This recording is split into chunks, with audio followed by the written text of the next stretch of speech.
Sem értünk el gyorsan, bár volt 1000 év. Sokszor előre mentünk, de még többször hátrafelé. Lassanként mégis itt vagyunk, csak egy irányba hajthatunk. Mert a két felé hajtott szekér sehova sem kér.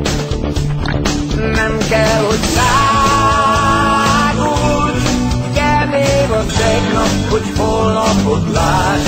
Nem baj, hogy álmodod, a csoda szarvas még előtted jár, és ezer új csodával várj.